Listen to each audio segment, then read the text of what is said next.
আম দিয়ে কেক বানাবো। তার জন্য প্রথমেই দুটো হিমসাগর আম ছোটো ছোটো পিস করে কেটে নিয়েছি, মিক্সার জারের মধ্যে দিয়ে দিয়েছি। এবার এখানে 1 কাপের থেকে একটু কম চিনি দেব আর 1 কাপ লিকুইড দুধ দেবো। দুধটা আগে থেকে জাল করে ঠান্ডা করে রেখে দিয়ে মিহি একটা পেস্ট করে নেব।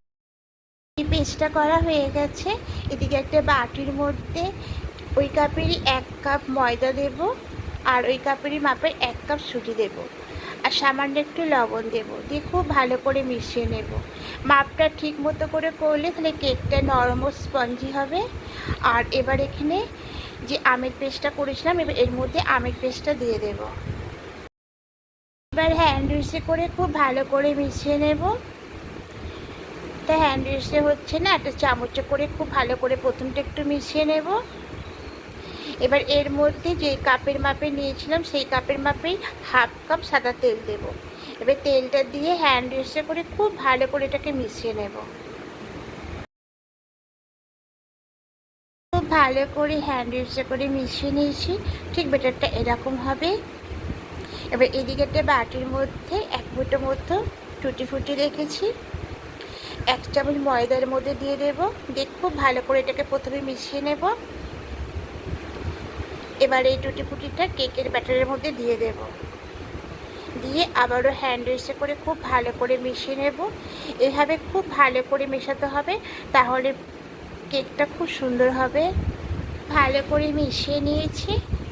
এবার এর মধ্যে 1/2 চামচ দেব বেকিং সোডা আর এর থেকে একটু বেশি দেব বেকিং পাউডার।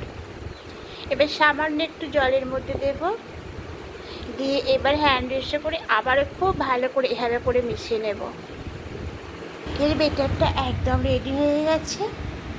এদিকে কেক টিনের মাপে একটা পেপারস কেটে নিয়েছিলাম, কেক টিনের মধ্যে সামান্য একটু তেল দিয়ে ভালো করে লাগিয়ে নিয়েছি তলাটা, তারপরে পেপারসটা দিয়ে আবারও তার মধ্যে সামান্য একটু তেল দিয়ে খুব ভালো করে লাগিয়ে নিয়েছি।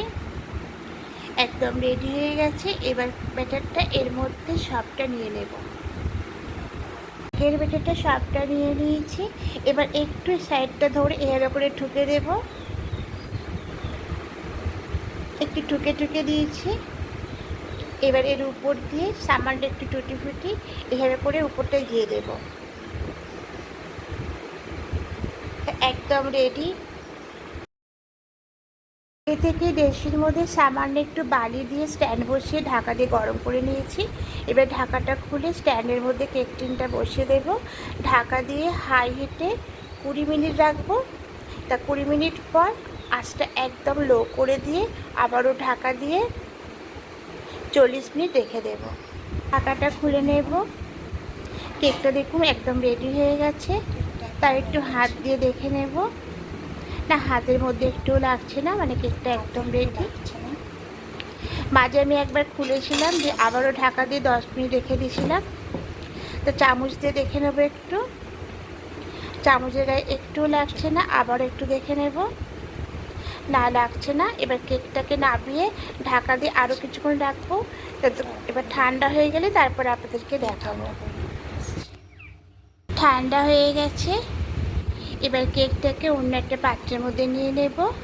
আর এই কেকটা বানাতে মোট টাইম লেগেছে 55 মিনিট।